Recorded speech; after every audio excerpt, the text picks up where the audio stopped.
Okay. Well, I bet you're wondering, why the Star Wars reference. For two reasons, really. One is Hollywood kind of like is not constrained by physics or reality, and has an ability to kind of imagine the future and give us this wonderful picture of where moving around, what you do is incredibly easy. Things that we find difficult today are not an issue in the Star Wars world. And the second reason is, I was inspired by this quote from the philosopher E.O. Wilson. We've created a Star Wars civilization with Stone Age emotions, medieval institutions, and a godlike technology. And today's talk is about these three factors and where we have seen these play a role in how we've designed information systems for cities, and how the future is about how we connect people to places. But just a bit of background, I think Colette mentioned a few things. Applied, we work across the globe. We help people to not get lost. We connect people to places, working some of those complex places, cities, campuses, buildings. We developed London's walking system. We've been working on Toronto's transit system, and for the last few years, we've been developing Google's global approach to wayfinding, which is quite a nice challenge. So just to start off, some personal stories from me, some illegible examples. So I visited New York about 10 times before I found the subway.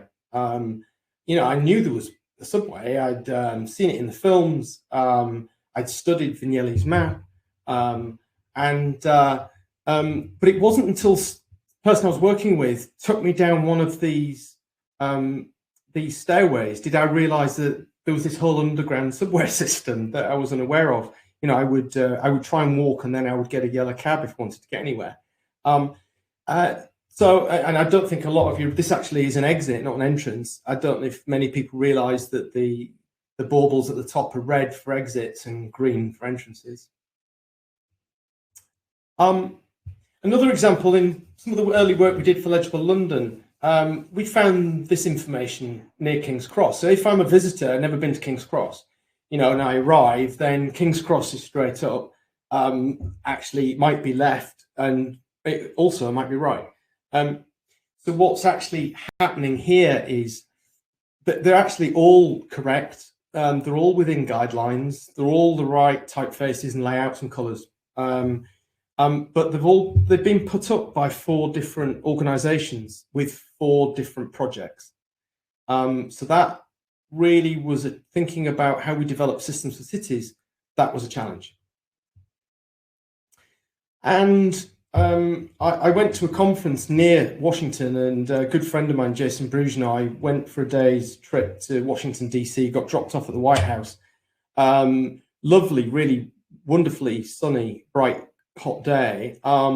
We took our phones, we had Google Maps, of course that would work. My phone blacked out, it got too hot and just cut off. His phone, his battery died. And our experience, I mean, if you've been to DC, it's just enormous. The roads, the distances, the buildings are enormous. The distances are really big. And our day wandering around DC thinking we wanted to go and see some different things suddenly became a real challenge. And we cut it short and called the taxi and went back to the conference, which was a shame. So I want to talk, hold those thoughts, and I want to talk about, to start with, about, as E.O. Wilson calls them, Stone Age emotions or paleolithic emotions. And we use a slightly different term to make sure that's front of mind. A more tech kind of term is people 1.0, in that, our bodies are evolving very slowly. We are still at 1.0 stage, and our brains are part of our bodies. So every time we're born anew, we're inheriting our behaviour from our Stone Age ancestry, is the way it goes.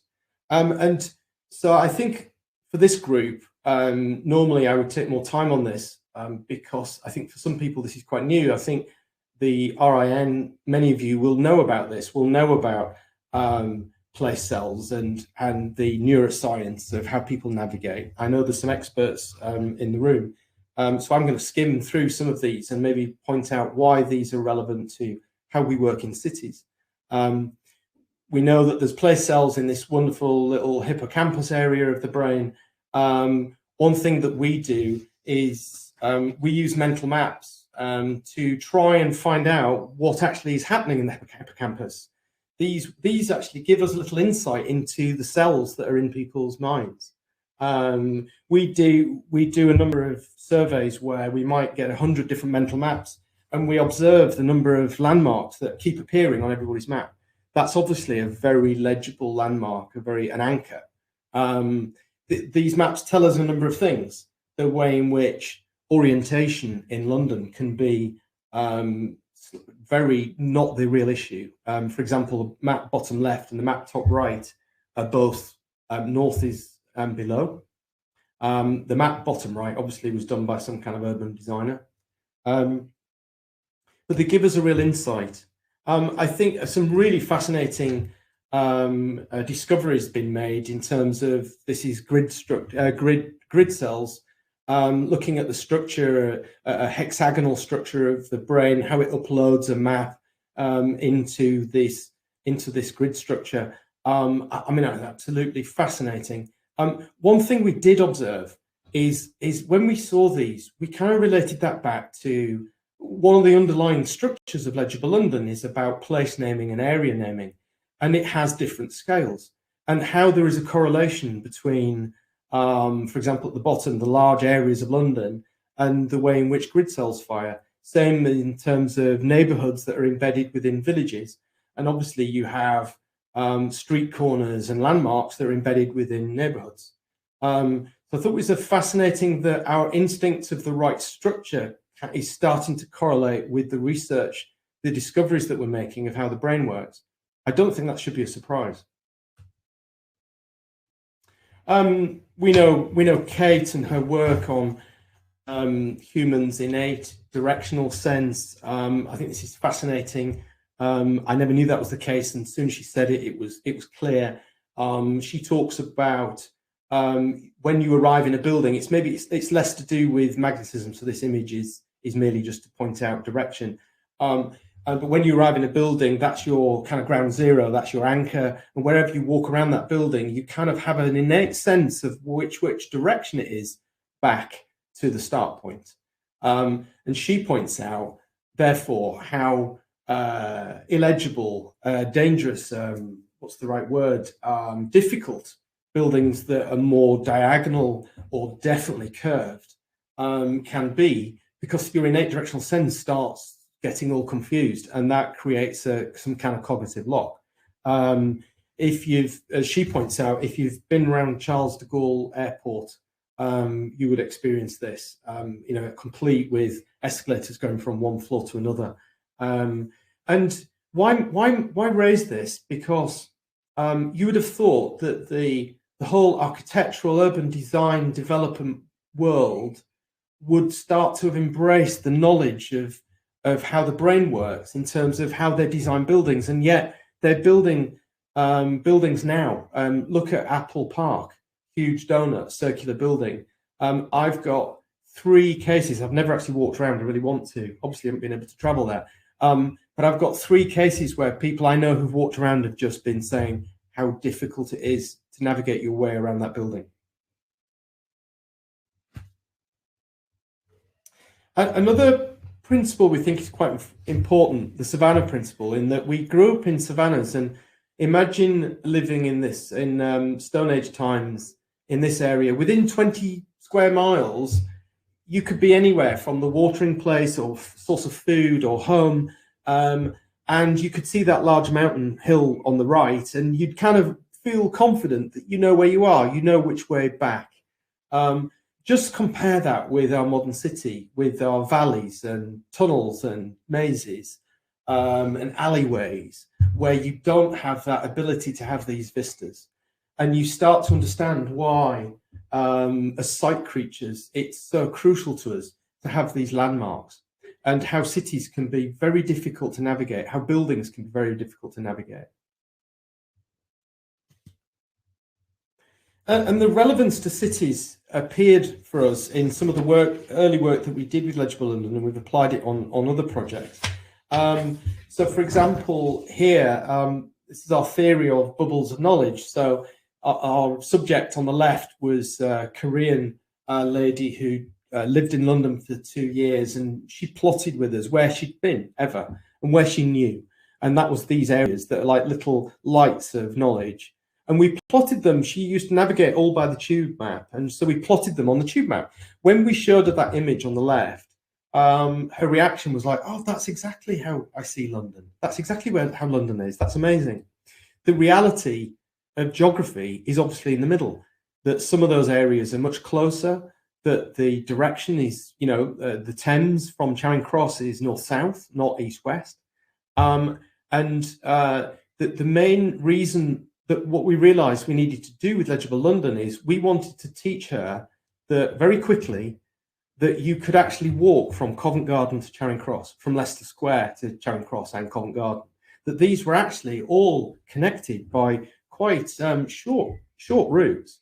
When we studied this wider with the walking tube map, we found 55% of tube journeys in the central area that within a walking distance are actually faster to walk than go by tube. And we know that Covent Garden, for example, is a massively overused station. Has to be closed. It's only got elevators, and I know that the cost of putting escalators in was over £100 million, and that was a few years ago. So our target for Legible London was, how do we teach you London really quickly, so you don't need a wayfinding system? You've got your own. It's in your hippocampus, and we called this bubbles of knowledge.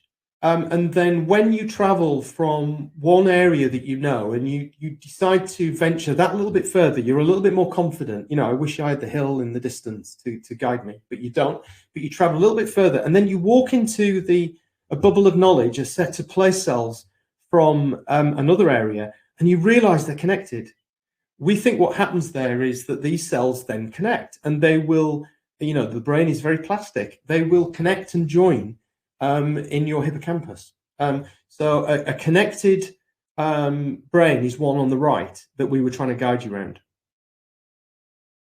We're also aware, I'm sure there's plenty of theories about this, about how the brain fills in the gaps. This is the test. If you've not done it, you can do it now with your screens. Actually, it doesn't work on a big stage, but if you close your left eye and look at the cross, you'll find that if you got the distance right, you'll find that the dot on the right disappears. It's the blind spot. We know why. It's the optic nerve. There's no retina. But my question's always been, why isn't there a black or a white spot in my field of view? Because the brain fills it in. I also found out a few years ago that we've got an area of focus that's quite small, and that's the bit that's flying around all the time, looking and being very sharp. And then we've got this area, not your peripheral vision, but your main area of view, that is full of cones and rods, color and black and white. But out here, all the periphery there aren't any cones. I think I've got that right around. There aren't any cones, so you've got no color sense in your peripheral vision. Yet right now I can see things over here that are colored. Your brain fills it in. So if that's what happens optically, that also happens with all sorts of other things, like my experience of New York, knowing that there's some kind of subway, but not seeing it. I just couldn't see it. You can't blame people for having that gap until you point things out, until they become a part of your sense. Another factor hope you're aware of is the amygdala, a wonderful little part of your brain right next to the hippocampus. I think there's two of them, shaped, sized like an almond, hence the name Amygdala, Latin for almond. And it's got an important role in processing memory and decision making. It's also the source of our habits. So this thing is it's kind of like the shortcut device. it kind of like says, don't have to think about that. We know how to do it. It's also where you get your habit for smoking, where you always have a habit for getting a coffee, why you always choose the same route to work and don't try a different one. And when your habit becomes embedded, it's actually really tough to shift it. Brands realize this, and they spend an inordinate amount of time and money and effort to become part of our habits. I've, for example, have bought a television a few times in my life. First one I bought was a Sony. I went back and bought another one a few years later. I looked around, they all looked the same, loads of technical words, all went blank to me. And I went, oh, I'm just going to have the Sony. Brands know that, you know, purchasing decisions are emotional. That isn't just emotion, that's the amygdala doing its job. So if you want to change the way people move about a city, if you want to realize that they can do more, they can travel in different ways and they can go further, you've got to tackle the amygdala. That isn't easy. A really good book, recommend if you've not read it, Daniel Kahneman, Thinking Fast and Slow. And he talks about two ways in which the brain works things out. The fast way, the slow way, obviously. Fast way is instinct. You see a door, it's got a handle, pull it. Don't even think about it. Isn't it annoying when it's a push? Bad bit of design.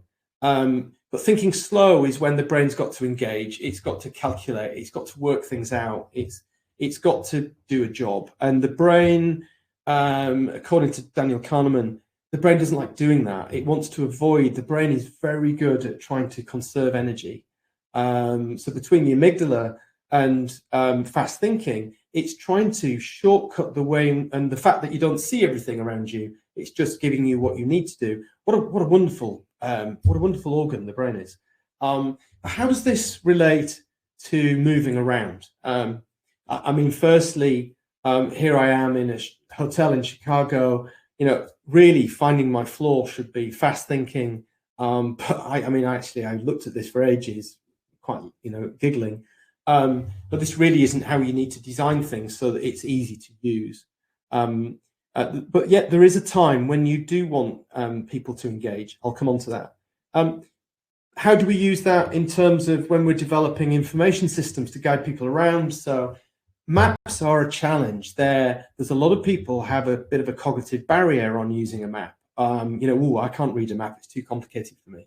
So when we were creating a mapping system to guide people on the last mile in Legible London, we wanted to make sure that we could actually engage them really early in the story. And by moving the map around to the way in which you're facing, so that when you look at the map and you see a road in front of you and there it is, it builds that connection. It's using fast thinking to get you to trust this method and this system, and orient yourself. We know, for example, that using a map to orient yourself is really a learned skill.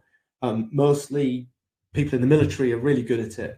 When we researched heads-up mapping, it was mostly people in the military that thought it was a bad idea. So that's how you need to apply this kind of thinking. And the other thing that we realized, loads of examples of pieces of Legible London here.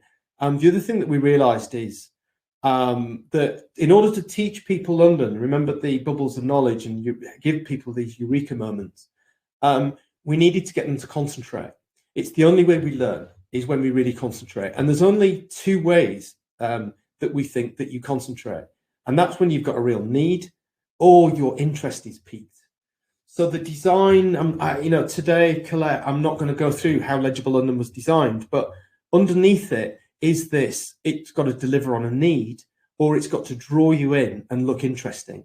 And one reason why we spent so much time getting everything just right and making the maps as beautiful as we could is because that is a virtue that kind of generates an interest, generates an engagement. And we felt that if people could look at the map and just go, oh, I'm there, and oh, that's where we walked, and I can see that, and oh, I didn't know that was over there. You've got this engagement, and you're going to start teaching people, giving them more confidence to go and do the journey themselves and populate their hippocampus.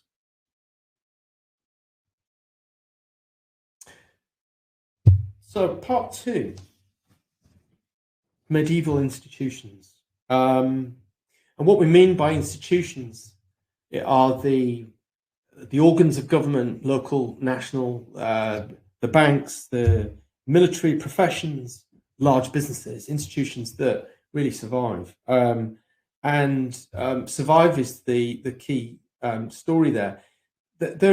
We all know how how can I put it?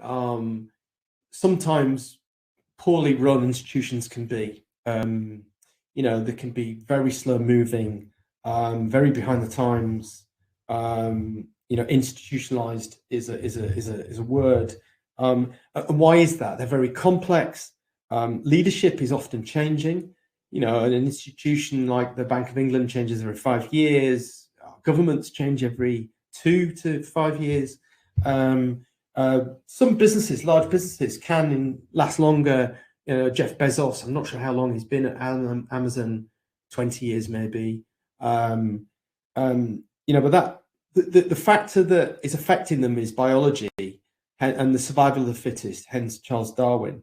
And the institutions that we have today come from a long history of what has survived, because institutions fundamentally have to be able to survive to actually still be existing today. So like it or not, the poor nature that they are, it is what has worked best so far. A quick aside that I can give you that today, but never give this again, is just listening to Dominic Cummings yesterday, and he kind of wants to transform the institution of Whitehall, and it's kind of like too fast, too quick. And I don't believe that's the right way to do it. And I think that's actually why he failed. Because I think you've got to work with them. You've got to blend with institutions to actually move things forward. And I'm going to talk a little bit about that. Funny thought here, a wonderful quote I like. We trained hard, but it seems that every time we're beginning to form into a team, we would be reorganized. I was to learn later in life that we tend to meet any new situation by reorganizing, and a wonderful method it can be for creating the illusion of progress while producing confusion, inefficiency, and demoralization.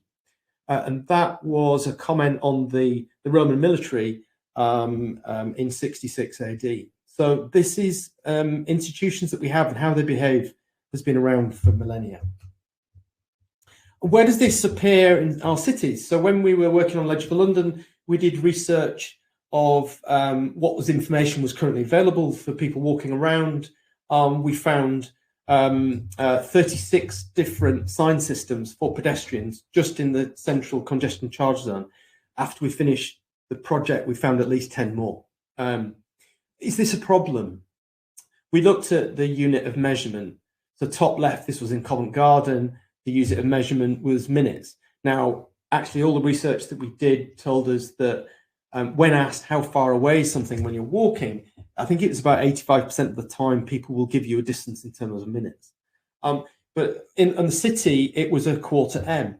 So now in Europe, an M is a meter. So that's not very far away. Cabinet war rooms has got meters, but obviously an engineer has done that really, really precise. And then bottom right, 24 hours or 210 yards. So all these, what you're doing here is you're asking people not to use their thinking fast mind. In other words, Holborn, 6 minutes. Oh, that's not far away. You're actually having them, they've got to kind of calculate, what do you mean by that? And every time you change the unit of measure, you are diminishing people's trust and ability to use this information.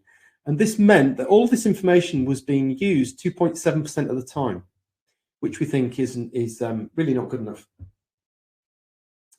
And we also noticed a number of behavioural patterns of institutions. And one is a human pattern, which is one of execution, the primacy of execution over strategy. And that means that, people much prefer to let's get on and build it rather than really stop and ask, why are we doing this?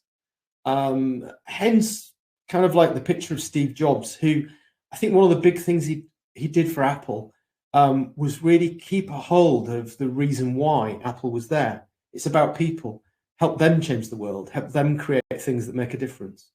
And it was fascinating to see if you've ever studied it, when Steve Jobs came back into Apple after a number of years out of Apple, and Apple had proliferated, it was producing printers and trying to do cameras, and it was doing all these other products that all the other software companies were doing.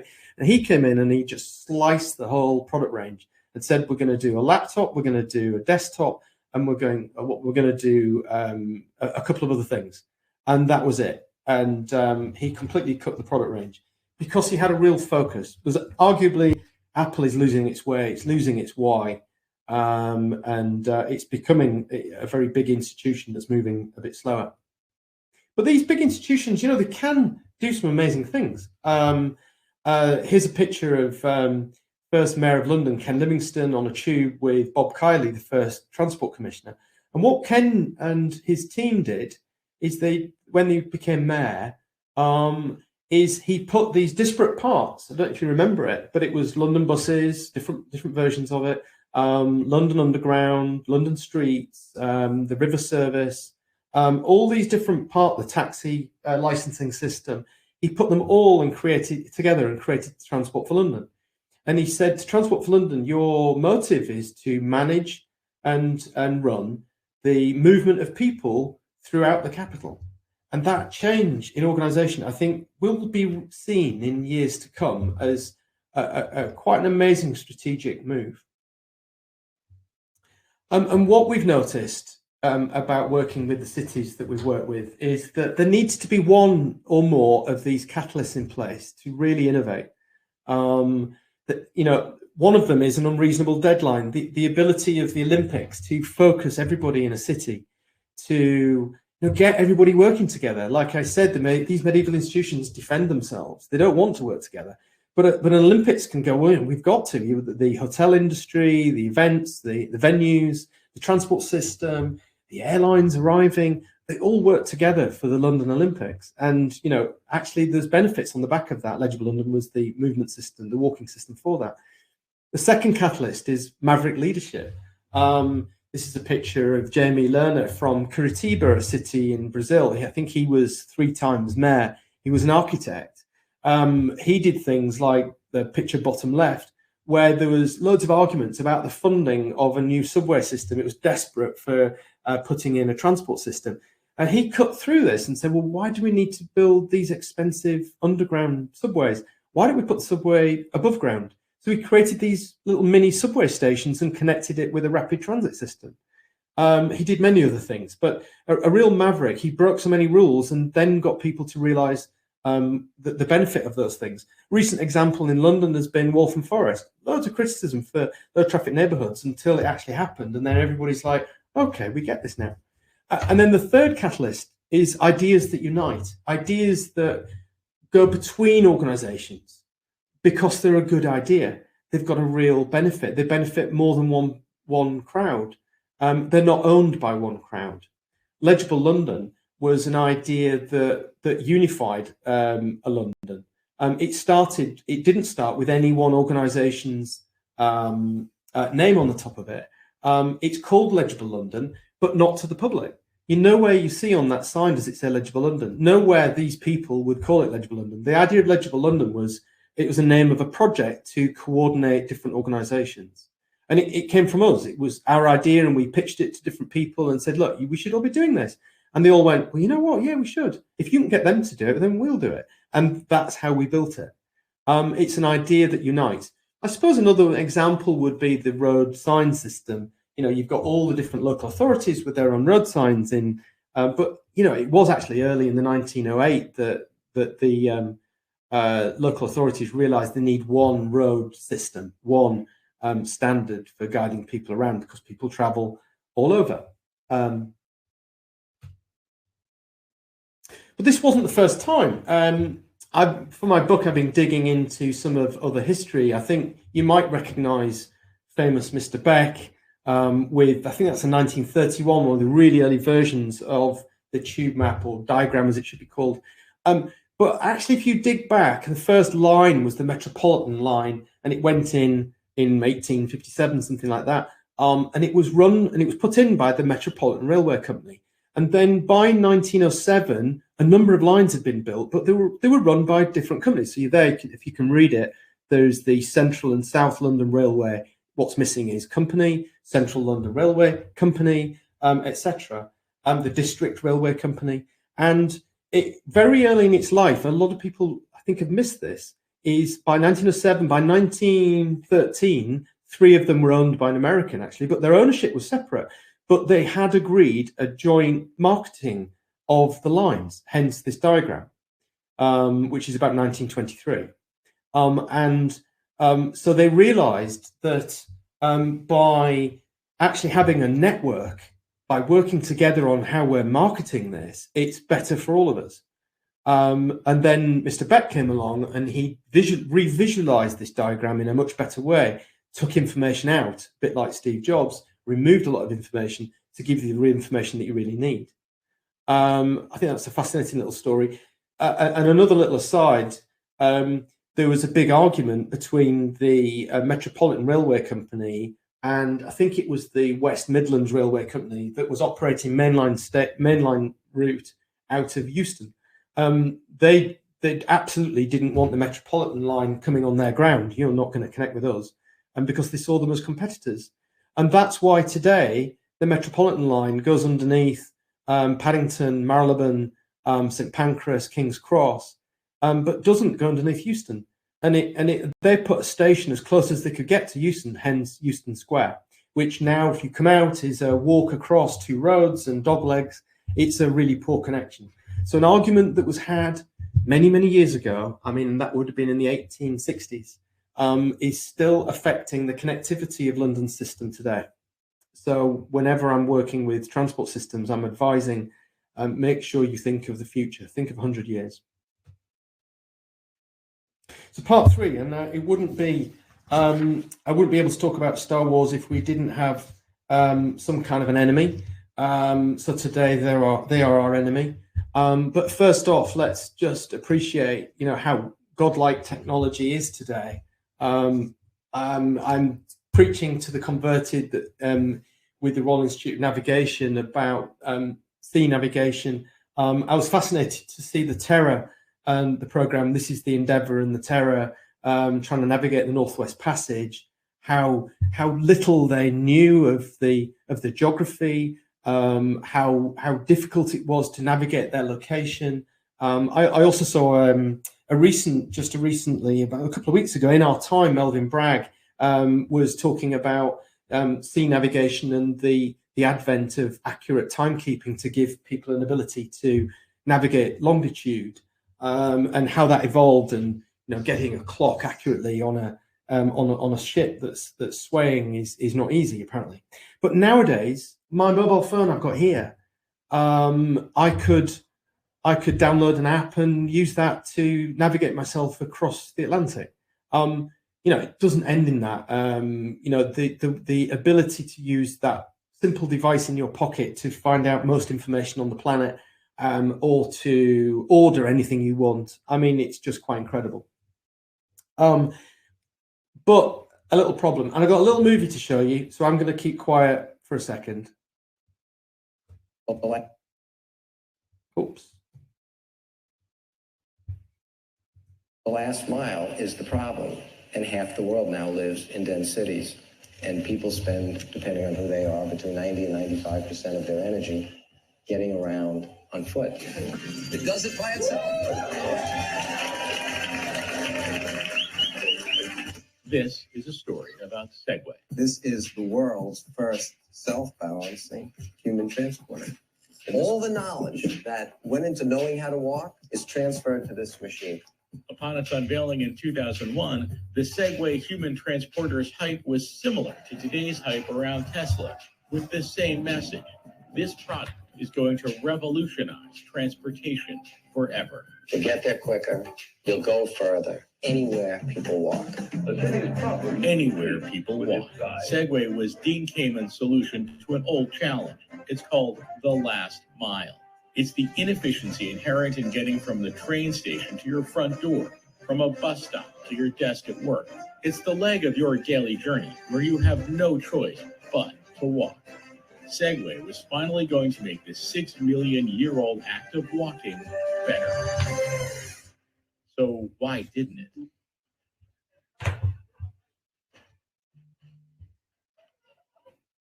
Well, if you can hear me, I think that's enough of that. Yeah, we can hear you clearly. Okay, That's brilliant. Good. I'm checking that all worked. I think that's fascinating. You know, we want to improve on the act of walking and the inefficiency of walking. It kind of sounds a bit silly now. But why did Segway fail? Yes, people fell off them. I mean, I think one of the main reasons is you look a bit of an idiot on it. The other thing is, there is an issue with the last mile. Legible London was focused on that issue. The solution isn't a product. The solution is psychological. The problem is psychological, and the solution is knowledge. You know, what is wrong with walking the last mile? It's a wonderful thing. Walking is an amazing way of using space. When people walk in crowds, they flow around a problem like water. It's the most efficient way of moving. You know, totally doesn't harm the planet, keeps us fit. There couldn't be anything wrong with it. This was a technology that was looking for a problem to solve. I've got a recent study here from Vancouver, 2016, and it found that when they wanted to research what kind of price are they expecting for a transit journey, their first question they want answered was from familiar users, was, can I even get there on transit? The study concluded that unless a potential user could first perceive their journey as possible, they would not proceed to consider how much it would cost and what service they would use. Another survey of 2,000 people found that the bus information was twice as important as attracting ridership as the combined effects of service reliability, frequency, and convenience. So, you know, are we missing something here? You know, when it comes to this is Silicon Valley, the heart of the tech industry, arguably one of the most exciting and innovative places on the planet, and yet huge congestion problems, huge air quality problems, and 5% people actually riding transit. If I had to say why this is the case, I'd point to over 100 city jurisdictions, 36 different transport organizations, and no real strong strategic leadership from the state. Some people there know that's a problem, but the tech business's response to it is to run their own bus services. So Google and Facebook and Apple all run bus services on these highways full of their own employees. That doesn't make any sense. But there's no coordinating factor. This is maybe a problem that's too big to fix until it really grows to be too big a problem. And I'm also fascinated by what's happening with robocars or self-driving cars. I read a lot of studies on this because I'm fascinated by this, because there's huge amounts of investment going into this, and there is some hubris here. You know, what problem are they trying to solve? Everything that I've read doesn't point to solving a congestion problem, and they're more difficult than they're actually thinking. They were hoping, they were planning recently. 2020 was the date that they should start to be available, but it's much more difficult because when you've got a human in the mix on the road, the vehicle has to behave as good as a human. And you know what? They found out how good humans are at driving vehicles. What's behind this? Bit economic, bit political. What's behind this, though, is venture capital, and what actually drives investment is venture capital, which is driven by one factor, which is actually profit or return on investment. And that motive is driving Silicon Valley. It's done some amazing things, but Silicon Valley and other tech businesses think that the technology can come along and provide the solution.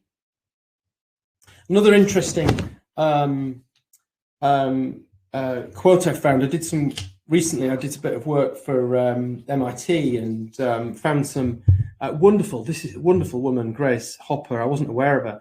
And she said, I'm afraid we will keep buying beautiful pieces of hardware and convoluted software and totally neglect the underlying thing, the flow of information.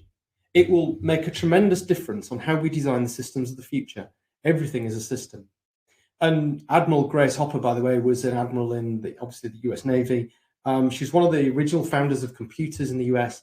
And I think it was her that was involved in the team that actually managed to get a moth stuck in one of the capacitors. And that is where the term a computer bug comes from.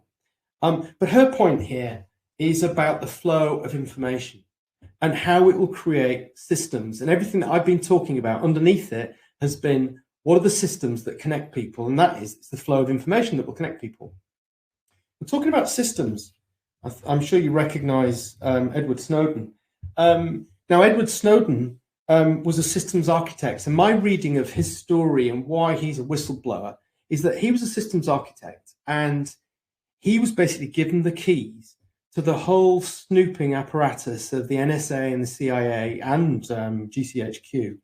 And he was astonished that he could see and work out how all this worked. Where was the system that had oversight of him as a in his 20s contractor? Now that's a separate issue, but it shows you the importance of a system architect who can piece all these things together. And I believe that that's what cities are missing. They're missing architects. They're missing a system architect who's going to piece organizations together and make sure that the end product for how people actually use places works with their paleolithic emotions. And it's intelligent, it's clever. So if humans, we seek connection, and that's why we create communities. We create communities, we group together in cities. And current tech, arguably, is currently dividing us. It's separating us into groups that think this and groups that think that. Yet it has such an ability to connect us. I think this is going to change. But are we overlooking this connective tissue? And I think that cities that connect with people, back to the theme that we started off with and E.O. Wilson's quote, the way to do that is that we need to apply our knowledge of how people understand and use things. We need schemes and programs and initiatives that work within the organizations. They're the fascia between the muscles, rather than trying to transform the institutions themselves. And we need to embrace the tech industry when they've grown up a little bit. And I think that will happen when governments and venture capital, when the financial industry starts to embrace a triple lock bottom line, when they start to realize that what should be driving business is profit, people, and the planet. And when they've got that kind of an objective, it's going to be amazing what the tech industry are going to be able to do. And we will end up living in a Star Wars society. So how does this all apply to those three legible examples at the beginning? Well, the issue on the left is one of my emotions, my Stone Age awareness wasn't there. The answer here is that's got to be more obvious. It's got to advertise itself. It's got to be clear to people who don't know the system. This is an entrance to the subway. And I would have been much earlier. I would have made use of it. If you look at the image at the bottom, what's needed here is a system of coordination. There needs to be a way in which this is agreed as to what goes on this post. It's not about the colours and the designs. That needs to be good and cleaned up. But there needs to be a way in which it's negotiated. If you want to change and add information, you can't overload. We know that. That's a principle I haven't touched on today.